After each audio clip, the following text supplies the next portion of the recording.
ایک سلسلہ گفتگو میں فرمایا حضرت تھانوی نے کہ مشکل سے کوئی شخص ہوگا جو میری لڑائی سے بچا ہوگا. میری لڑائی، اس کی وضاحت کی ہے بین القوسین، مراد ہے روک ٹوک. روک ٹوک کا نام بھی لڑائی، نوک جھونک. جیسے میاں بیوی میں نوک جھونک ہوتی ہے، جب ہو جائے گی تمہاری شادی تو اس وقت یاد کرنا یہ نوک جھونک کا لفظ ہمیں. اور مار کٹائی بھی ہوتی ہے جہاں پہ جاہل شوہر ہو، گدھا، وہ کوئی بھی ہو، قاری ہو، حافظ ہو، مولوی ہو، وکیل ہو، فوجی ہو، ڈاکٹر ہو. یہ جہنم میں جائیں گے جو عورتوں کو مارتے ہیں، بیویوں کو. اور عورت کا احترام ہے، شریعت نے غیر مسلم عورتوں کی بھی. حضور اکرم صلی اللہ علیہ وسلم نے فرمایا من یأخذ منی ھذا السیف یا ھذا السیف منی، کون ہے جو او کما قال صلی اللہ علیہ، کون ہے جو مجھ سے یہ تلوار لے گا. سب حضور تلوار دیں، کوئی پیچھے رہے گا؟ سارے ہی ٹوٹ پڑے گی. جی ہمیں دے دیں، ہمیں دے دیں، جی ہمیں. جیسے لنگر تقسیم ہوتا ہے نا، سارے کے سارے ٹرک میں لٹک جاتے ہیں. تو حضور کی تلوار کے لیے سب آگے. یہ جی حضور اکرم صلی اللہ علیہ وسلم نے فرمایا پہلے سن تو لو اس کا حق کیا ہے. میری یہ نبی کی تلوار ہے. جو لوگ بکواس کرتے ہیں کہ صاحب جہاد تو بڑا ظلم ہے، خون بہتا ہے، اور تم نے ہیروشیما پہ کیا عطر پھینکا تھا اور تم مارتے رہتے ہو، آئے دن مسلمانوں کو کاٹ رہے ہو، مار رہے ہو، ظلم کر رہے ہو، وہاں نہیں نظر آتے. کہتے ہیں صاحب جہاد میں تو خونریزی ہوتی ہے. خونریزی نہیں ہوتی، یہ دیکھو جہاد اس کا نام ہے. حضور نے فرمایا یہ میری تلوار ہے. تلوار سے پیاس تو نہیں کاٹتے، تلوار سے تو انسانوں کو مارا جاتا ہے جو بھی مقابلے میں. درخت بھی نہیں کاٹتے کہ جی تلوار لانا. تو اب آپ سنیں، وہ سنیں جو جہاد کے مخالف ہیں. مسلمان بنتے ہیں، جہاد کو ظلم سمجھتے ہیں. جہاد تو ابھی تک ہوا نہیں ہے، ورنہ سارے کے سارے ٹھیک ہو جاؤ. طالبان نے ویسے ہی سب کو جو ہے زمین چٹوا دی. اللہ تعالیٰ طالبان کو اور کامیابیاں عطا فرمائے. لیکن افغان طالبان کو، ویسے پختون قوم ہمارے لیے بہت بڑا سرمایہ ہے. تو خیر، میرا مطلب یہ ہے کہ اس طریقے سے جہاد کو بدنام، یہ ہے جہاد کی حقیقت. فرمایا کون ہے جو یہ تلوار مجھ سے لے گا؟ آپ نے فرمایا اس کا حق تو سن لو. ایک تو یہ کہ جو اس تلوار کو لے وہ پیچھے پیچھے نہ رہے، آگے آگے رہے، کیونکہ نبی کی تلوار ہاتھ میں ہے. دوسرا حق یہ ہے کہ اس سے عورتوں کو نہ مارنا، بچوں کو نہیں مارنا. بتائیے کتنا تو تحفظ دے رہے ہیں اسلام اور حضور. اور بوڑھوں کو بھی نہیں مارنا جو بیچارے لڑنے کے بھی قابل نہیں ہیں. انہیں مارو جو بدماش آتے ہیں مقابلے پہ، جوان. جب حالت جہاد میں وہ آ جائیں، جہاد میں کسی کافر کو چھوڑنا جائز نہیں ہے، بالکل بھی. مار دو اس لیے کہ یہ جہاد ہے، لیکن معاشرتی زندگی میں کسی کو بھی چھیڑنا بھی جائز نہیں ہے. معاشرتی زندگی، جہاد کی حالت الگ ہے، معاشرتی زندگی الگ ہے. تو میرا مطلب یہ ہے کہ عورتوں کا بڑا اسلام نے درجہ رکھا ہے. عورت ایک نعمت ہے اللہ کی، اس پر ظلم نہیں کرنا چاہیے. تو مسلمانوں کو بھی، شوہروں کو چاہیے کہ وہ ظلم. تو نوک جھونک کے معنی یہ نہیں ہے کہ گلا کاٹ دیا یا تیزاب پھینک دیا. نوک جھونک کے معنی یہ ہے کہ اس نے کچھ کہا، اس نے بھی کچھ کہا. حضرت مولانا اشرف علی تھانوی رحمۃ اللہ علیہ کے پاس ایک عورت آتی ہیں علماء مولویوں کے پاس تعویذ لینے، دم کرانے، کچھ پڑھنے کو بتا دیں. تو ایک عورت آئی پردے میں، برقعے میں، کہ حضرت میرا شوہر مجھے بہت تنگ کرتا ہے، گالیاں دیتا ہے، اور یہ کرتا ہے وہ بات، مطلب یہ میں بڑی عاجز ہوں اس سے، تو آپ مجھے کوئی تعویذ دے دیں یا کچھ بھی عمل بتا دیں۔ حضرت حکیم الامت مولانا اشرف علی تھانوی رحمۃ اللہ علیہ نے پانی لیا اور اس عورت کو دے دیا، پتہ نہیں پڑھ کے دیا یا ویسی بس ہونٹ ہلا دیے، اور یہ کہا کہ یہ پانی لے لو، جب تمہارا شوہر تمہارے پر چلائے، غصہ کرے، ڈانٹے، یہ پانی منہ میں لے لینا، اور پینا نہیں، منہ میں رکھنا بس، جب وہ گالیاں دے کے چلے جائے تو پی لینا۔ وہ گئی اور اس نے یہی کیا، جب وہ گالیاں دینے آیا اس نے پانی اٹھایا، منہ میں رکھ لیا، اب منہ بند ہے۔ وہ حیران، کیا تبدیلی آ گئی اس میں۔ خیر ہوتے ہوتے ایک دن ایسا ہوا کہ گالیاں کم ہو گئیں، بعد میں ختم ہو گئیں، چھوٹ گئیں۔ وہ آئی، کہنے لگی حضرت یہ تو نقشہ ہی بدل گیا، اب میرا شوہر مجھے نہ گالیاں دیتا ہے نہ کچھ۔ حضرت نے فرمایا بھائی یہی کرتی رہنا جب کبھی ہو۔ دوستوں سے فرمایا حضرت نے کہ میں نے کچھ بھی نہیں پڑھا، نہ اعوذ باللہ نہ بسم اللہ۔ پھر فرمایا جب اس نے کہا تھا کہ میرا شوہر مجھے گالیاں دیتا ہے، تو میرے دل نے کہا کہ وہ ایک دیتا ہوگا تو دو دیتی ہوگی،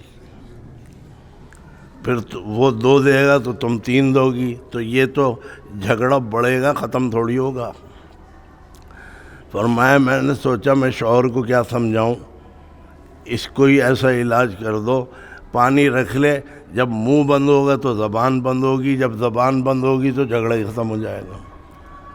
تو خاموشی سے بہت سے مسئلے حل ہو جاتے۔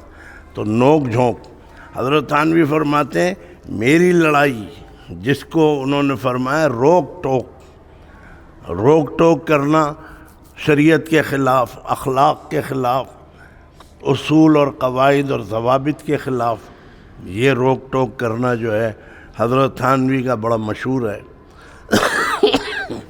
آپ ایسے کیا کرتے تھے تو بہت سے لوگوں کو بری بھی لگ جاتی تھی حضرت کی بات، چھوڑ کے چلے جاتے تھے، حضرت پرواہ نہیں کرتے تھے۔ تو روک ٹوک کا حضرت نے مفہوم بتایا ہے کہ جو میری لڑائی، فرمایا کوئی شخص مشکل سے ہوگا جو میری لڑائی سے بچا ہوگا، یعنی حضرت تھانوی اس کی روک ٹوک کرتے تھے۔ تو ورنہ قریب سبھی سے لڑائی ہو چکی ہے۔ لڑائی کا مفہوم وہی ہے، بدتمیزی نہیں، بد اخلاقی نہیں، یہ نہیں کہ بس ڈانٹ دیا اور بھگا دیا، اور یہ ایسے نہیں۔ جس انداز سے حضرت ٹوکتے تھے وہ مشہور ہے، ساری دنیا جانتی ہے، علماء خاص طور۔ تو ایک صاحب نے نانوتے سے کہلا کر بھیجا تھا کہ معلوم نہیں کیا بات ہے، جو وہاں سے آتا ہے نالا ہی آتا ہے۔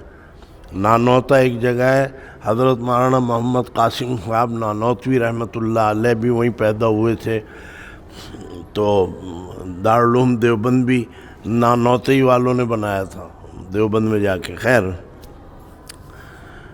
تو نانوتے سے کسی نے حضرت تھانوی کو کہلوا کے بھیجا، یا پتہ نہیں کیا بات ہے، جو آپ کے یہاں سے آتا ہے وہ ناراضی ہو کے آتا ہے، اور وہ اسے شکایت گلے شکوے ہوتے ہیں۔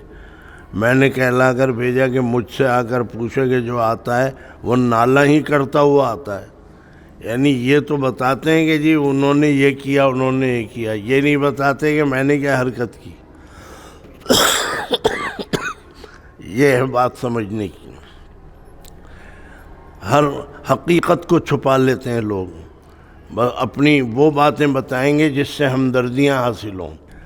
تو یہ بھی ایک فطرت ہے لوگوں کی، اور میری بھی ہوگی، کسی کی بھی ہوگی۔ اس میں تقویٰ تو خیر بہت بڑی نعمت ہے، تقوی تو حاصل نہیں ہے، ایمان حاصل ہے۔ اور وہ جو ہے الف لام میم ذالک الکتاب لا ریب فیہ ھدی للمتقین، ھدی للمؤمنین کر دیتے، ھدی للطالبین کر دیتے، للطالبین نہیں، ھدی للمتقین۔ معلوم ہوا کہ اسلام، ایمان، اسلام اور تقوی. کچھ لوگ ایمان میں تو شامل ہیں، اسلام کا پتہ نہیں، پھٹی ہوئی پینٹ پھر رہے ہیں، گھٹنے سے ایسے کاٹ دیتے ہیں جینس جیسے ساری ہوا یہیں سے تو گھسانی ہے. بھائی کٹنا تو عیب ہے. یہ پتہ نہیں کون سا فیشن آیا ہے مسلمانوں میں، اللہ انہیں ہدایت دے، کہ پینٹ سڑی ہوئی پھٹی ہوئی، اور اب تو نشان بھی ایسے جیسے بڑی گھس کے، مطلب یہ بتا دیا ہے کہ ہم غریب لوگ ہیں، ایک ہی پینٹ ہے اسی میں گزارا کر رہے ہیں، ادھر سے بھی چھلی ہوئی ہے ادھر سے بھی.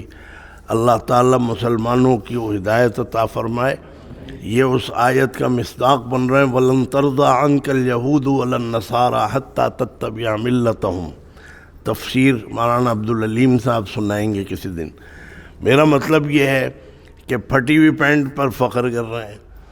تو یہ وہ ہیں کہ ایمان ہے، اسلام نہیں ہے. اسلام تو ظاہر میں نظر آتا ہے. بھائی مشین ہے، کوئی چیز ہے ڈبے کے اندر ہے، ہاں جی پتہ ہے اس میں لیپ ٹاپ ہے، اس میں موبائل ہے، یہ سب کچھ ہے. جب موبائل لیتے ہیں تم لوگ تو یہیں سے لے لیتے ہو گے 1,000 والے، لیکن کوئی 50,000 کا لیتا ہے تو وہ پورا ڈبہ پیک آتا ہے. اب یہ تو پتہ ہے کہ میں نے پیسے دیے ہیں، اس میں موبائل ہے، کوئی مشین ہے. یہ چھوٹے چھوٹے آلے ہیں، یہ بھی اچھے خاصے 50,000 روپے کے ملتے ہیں. یہ مائک ویسے ہی نہیں، یہاں پہ لنڈے بازار میں نہیں ملتے مائک کہ جی یہ لٹکے ہوئے یہ لے جاؤ. لیکن جو چیز ڈبے میں پیک ہے یہ پتہ ہے کہ یہ موبائل ہے، یہ پتہ نہیں کہ ہے کیسا. تو یہ ہے ایمان کی کیفیت، ایمان بالغیب، کہ ہاں جی معلوم. تو کچھ لوگ تو ایسے ہیں جو ایمان بالغیب بس مومن ہیں. مومن کافی نہیں ہے، اس لیے کہ مومن کے اسلام کا اظہار ہوتا ہے اس کی کام کرنے سے، پھر پتہ چلتا ہے کہ ہاں جی مسلمان بھی ہے. سر پہ ٹوپی رکھنا یہ مولویوں کا شعار نہیں ہے، یعنی یہ سمجھنا کہ مولویوں کا کام ہے. مولوی ٹوپی سر پہ رکھ، تم بھی مولوی بن گئے تو چور تو نہیں بنے، ڈاکو تو نہیں بنے، رشوت والے تو نہیں بنے، تم بھی مولوی بن گئے. شرم آنی چاہیے. یعنی بچے نے ٹوپی اوڑھ لی، لو بھائی یہ بھی ملا ہو گیا، داڑھی رکھ لی، یہ بھی لو بھائی بگڑ گیا، داڑھی رکھ لی. اللہ تعالیٰ ایسے ماں باپ کو ہدایت عطا فرمائے. تو ٹوپی کے بغیر کام چلا رہے ہیں، ٹوپی نہیں ہے سر پہ. تو اسلام کا اظہار ہوتا ہے ٹوپی سے، سر پہ ٹوپی ہو.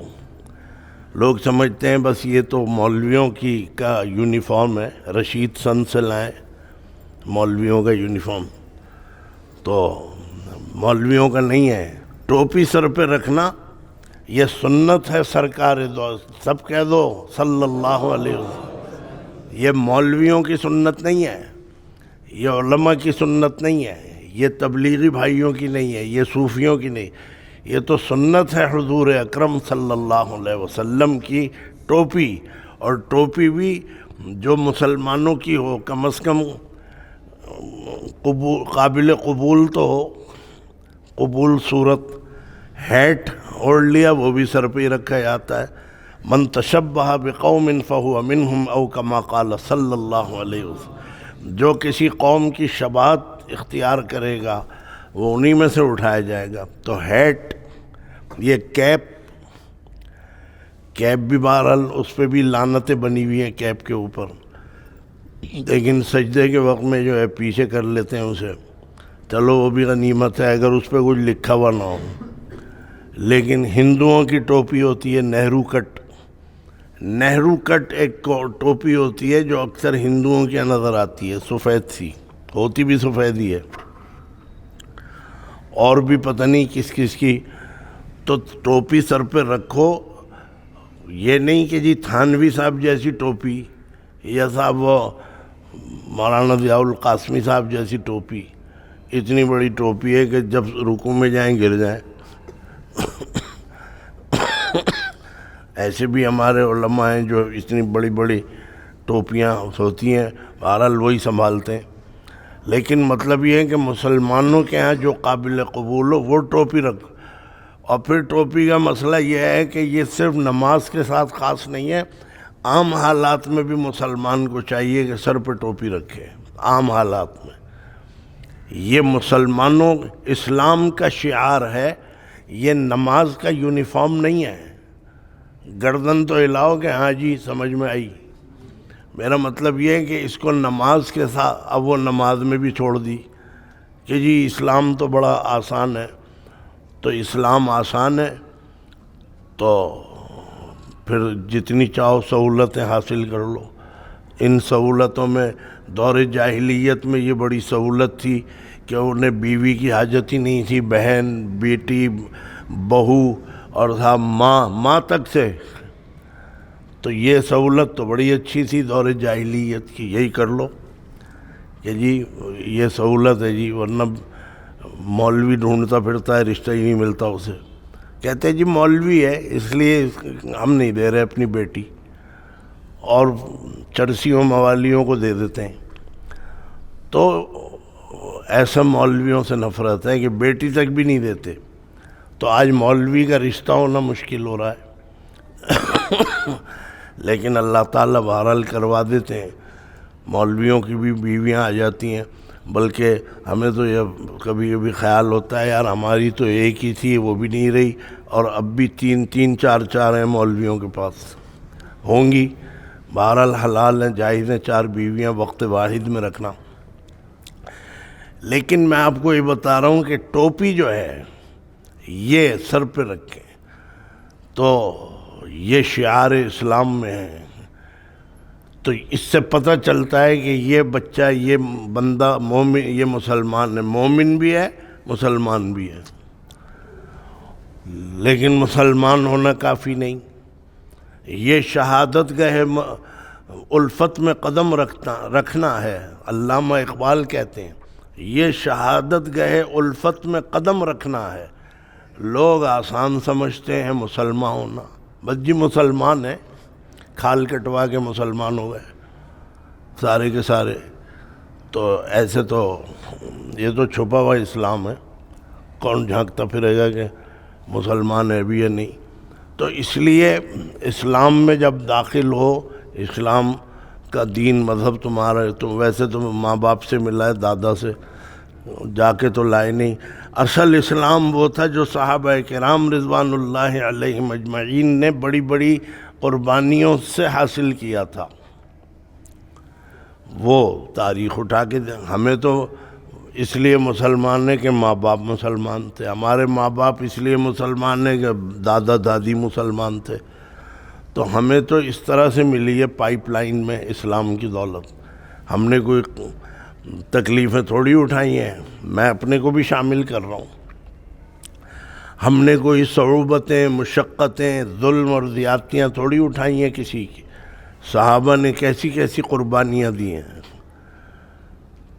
تب جا کے حضرت خباب ابن الارت، غالباً یہی تلفظ ہے، حضرت خباب رضی اللہ تعالیٰ عنہ، ان کا جو آقا تھا بدمعاش، کافر، ظالم، جابر، تو وہ جلتی ہوئی آگ کے اوپر انہیں لٹاتا تھا کمر کے بل یوں. تو بہرحال تو واقعہ تو میں بعد میں سناؤں گا، تو بلکہ پہلے ہی سن لو. تو فرماتے ہیں کہ جس وقت اب کوئی اٹھانے والا نہیں، پتھر رکھ دیا، ویسے بھی ان کی جاگیرداری تھی کافروں کی. تو حضرت اس زمانے میں، آج تو کوئی کر کے دکھا دے کوئی حرکت، سب ٹوٹ پڑیں گے، اسے ماریں گے. انڈیا میں بہرحال بیچارے مسلمانوں کا برا حال ہے، لیکن کشمیر میں بے دست و پا ہیں، لیکن کشمیری بھی مقابلہ تو کر رہے ہیں، پتھروں سے مار رہے ہیں ان کو. فلسطین میں پتھروں، اور ایسی بھی جگہ ہیں کہ جہاں قانون حرکت میں آتا ہے وہ لے جاتا ہے پکڑ کے. تو وہاں تو نہ قانون تھا نہ کچھ تھا. حضرت خباب رضی اللہ تعالیٰ عنہ کہ پشت، ننگی پشت، کمر یوں لٹا دیا دیکھتے ہوئے آگ پہ. فرماتے ہیں کہ پانی وانی سے تو کیا بجھتی، میرے اندر سے جو چربی نکلتی تھی اس سے آگ بجھی. اندازہ لگائیے، اللہ اکبر، کیا ظلم تھا. کہتے ہیں کہ چربی نکلی، چربی سے آگ بجھی، کمر پہ نشان بن گئے. حضرت عمر فاروق رضی اللہ تعالیٰ عنہ کے زمانے میں جب امیر المومنین تھے، انہوں نے دیکھ لیا حضرت خباب کی کمر پہ، گرمی تھی تو اتار دیتے ہیں جیسے کرتا اتار دیا، ان کی کمر پہ نشان نظر آ گئے. تو حضرت عمر فاروق رضی اللہ تعالیٰ عنہ نے پوچھا کہ اے خباب یہ کیا ہو گیا کمر پہ؟ تو وہ تو کسی کو گاتے نہیں پھرتے تھے کہ یہ ہو گیا وہ ہو گیا، ہم نے بڑی قربانیاں دی ہیں جی، ہمیں پیسے دیں، ہمیں یہ دیں. ایسا نہیں. فرمایا کہ یا امیر المومنین میں تو چھپاتا پھرتا تھا، آج آپ نے دیکھ ہی لیا اور پوچھ لیا کہ یہ کیا ہے. یہ جملے میں نے اپنے والد سے سنے، مجھے یہ نہیں معلوم کہ یہی الفاظ تھے. فرمایا کہ یا امیر المومنین، یہ قبول اسلام کی پیاری نشانیاں ہیں. کہو سبحان اللہ. بیٹھے ہیں بس، نسوار ہے نہیں منہ میں پھر بھی خاموش بیٹھے ہیں. بھائی قبول اسلام کی پیاری نشانیاں ہیں. ہم تو دکھائیں کیا نشانیاں ہیں؟ کچھ بھی نہیں ہے ہمارے پاس نشانیاں. ایسے قبول کیا تھا اسلام نے اور صحابہ نے. اللہ تعالیٰ صحابہ کے درجات کو بلند فرمائے، اور جو صحابہ کی عظمت کے لیے کام کر رہے ہیں اللہ تعالیٰ ان کو اور زیادہ قبولیت عطا فرما، اور جو عظمت صحابہ میں کام آ گئے اللہ تعالیٰ انہیں شہادت کے درجے عطا فرما. تو میرا مطلب یہ ہے کہ ایمان، پھر اسلام، پھر اسلام کے بعد تقویٰ کا درجہ آتا ہے. تو تقویٰ ہے اصل چیز. تو تقویٰ کی وجہ سے کوئی بچ کے نکل جائے تو ٹھیک ہے، ورنہ ہمیں کسی کو بھی نہیں. حضرت تھانوی فرما رہے ہیں کوئی بھی نہیں بچا ہوا. اب یہاں ایک سوال ہوتا ہے کہ حضرت تھانوی کی بھی کوئی کلاس لینے والا تھا اس زمانے میں، کہتے ہیں جی کلاس لے لی. لیتے ہوں گے بھائی، ہمیں تو پتہ نہیں. تو جیسے مذاق میں پوچھ لیتے ہیں تم یار اپنے والد کے ولیمے میں نہیں تھے؟ وہ کہے گا میں پیدا ہی نہیں ہوا تھا، ولیمے میں شریک کیسے ہوتا؟ تو ہمیں کیا پتہ ہمارے والد کا ولیمہ کب ہوا؟ یہ تو پتہ ہے کہ نکاح کس نے پڑھایا. ہمارے والد کا نکاح حضرت مولانا اشرف علی تھانوی رحمۃ اللہ علیہ نے پڑھایا وہیں خانقاہ میں. لیکن ولیمے کا نہیں پتہ کہ ولیمہ کب ہوا، کیسے ہوا، کیا تھا، کیا پکا. ولیمہ اولم ولو بشاتن او کما قال صلی اللہ علیہ، ولیمہ کرو چاہے ایک بکری سے کر دو، اور بھی اس کی تفصیلات ہیں، لیکن بکری مطبخ کی نہ ہو کہ مطبخ سے اٹھا لی اور کاٹ دی. تو ولیمہ کرنا چاہیے، ولیمہ سنت ہے. حضرت مولانا مفتی ولی حسن صاحب رحمۃ اللہ علیہ نے مجھے کارڈ بھیجا 25 سال پہلے، بیٹے کا ولیمہ ہے. خیر وہیں بنوری ٹاؤن میں میں چلا گیا، جوانی تھی میری 25-30 سال پہلے. مصروف بھی تھا، مجھے کسی بڑے ہوٹل میں نکاح پڑھانے بھی جانا تھا. تو میں حضرت مل گئے مجھے، سب کو ریسیو کر رہے تھے، مہمانوں کو، مدعوین کو. تو میں اندر داخل ہوا، یہی جو مرکزی گیٹ ہے بنوری ٹاؤن کا، اور میں نے کہا حضرت مجھے بعد میں، میاں جائے استاد خالی است. ہم سمجھ رہے ہیں کہ پتہ نہیں حضرت جھومنے لگیں گے ہماری بات سن کے. بہرحال وقت کے ساتھ ساتھ انسان بنتا ہے. میں نے کہا حضرت میں حاضر ہو گیا ہوں، مبارک ہو، لیکن مجھے ایک نکاح میں پہنچنا ہے، وہاں انتظار ہو رہا ہے. تو مفتی ولی حسن صاحب ہمارے بڑے تھے، یہاں اکثر ہمارے والد کے پاس بیٹھے رہتے تھے، بہت سی مشاورت ہوتی تھی. فرمایا کہ نکاح پڑھانا سنت نہیں ہے، ولیمہ کھانا سنت ہے، کھا کے جاؤ. لیجئے ولیمہ نکاح کا کھانا نہیں ہے مسنون، یہ تو بلا وجہ کی ہندوؤں نے کچھ رسمیں ڈال دی ہیں ہمارے اندر، نکاح پہ کچھ بھی نہ دو کوئی کھانا۔ اب یہ نہیں کہ کل جا کے گھر میں لڑنے بیٹھ جاؤ کہ جی کھانا نہیں پکے گا۔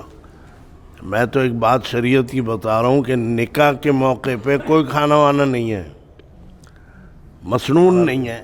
میں یہ بتا رہا ہوں کہ تقوی ہے اصل چیز، تقوی کی طرف چلیں سب، ایمان بھی ہے اسلام بھی ہے، لیکن میں اپنے کو شامل کر کے کہتا ہوں کہ آپ سب اس پر غور کریں کہ آپ میں تقوی ہے یا نہیں ہے۔ تقوی والے سے اجتہادی غلطی تو ہو سکتی ہے، یہ میرا ملفوظ ہے، جان بوجھ کے غلطی نہیں کر سکتا وہ، بشرطے کہ متقی ہو۔ مومن سے بھی ہو جاتی ہے غلطی، مسلمان سے بھی ہو جاتی ہے، متقی سے نہیں ہوتی۔ اس لیے کہ تقوی کی تو دولت، تقوی کا تو لقب ہی جب لگتا ہے جس کے ساتھ بھی لگے، وہ ظاہر ہے کہ اس کا ایک تقوی کا ایک مقام ہے۔ جیسے آپ چھوٹی کلاسوں میں پڑھ رہے ہیں، مبتدی ہیں، پھر آپ بڑی کلاس میں آئے، پھر آپ دورہ حدیث میں آئے، دورہ حدیث سے آگے پھر ایک اور ہے تخصص۔ اب تخصص فی الفقہ ہے، فی الفتویٰ ہے، فی الحدیث ہے، جو بھی ہے۔ تو مطلب یہ ہے کہ یہ تخصص جو ہے یہ اعلیٰ درجے کی ڈگری ہے مولویت میں۔ تو ظاہر ہے کہ کوشش کرنی چاہیے کہ تخصص کی طرف جائیں، لیکن تخصص میں نخرے نہ دکھائیں۔ یہ نہیں کہ ہمارے لیے یہ لگاؤ، ہمیں یہ پلاؤ۔ جتنا جتنا انسان بڑھتا ہے نخرے بھی بڑھتے چلے جاتے ہیں۔ تو وہ کہتے ہیں نا کہ پرانی جورو ماں بن جاتی ہے۔ پرانی جورو کہتے ہیں بیوی کو، پرانی جورو ماں بن جاتی ہے۔ آئی تو تھی لڑکی، اب ماں بن گئی۔ تو ماں بچے کی بھی بنتی ہے اور شوہر کی بھی بن جاتی ہے کبھی کبھی۔ تو اس لیے تخصص، جیسے میں نے مثال دی ہے، ورنہ اہل تخصص کیا، سب کو تقوی کی ضرورت ہے۔ تقوی کی طرف آؤ، تقوی ہوگا تو کسی کو گنجائش نہیں ہے پھر اعتراض کرنے کی۔ لیکن بہرحال سمجھنا یہی چاہیے کہ بھائی مجھے آج بھی ضرورت ہے اصلاح کی۔ میرے بڑے، میرے استاد، میرے والدین، میرے بزرگ، میرے شیخ، میرے مربی، وہ میری اصلاح کریں گے۔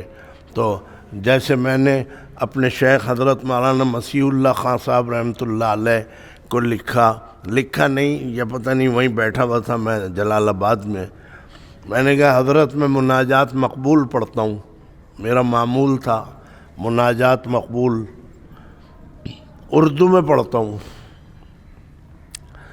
تو بس پوچھنا یہ تھا کہ یہ صحیح ہے یا نہیں۔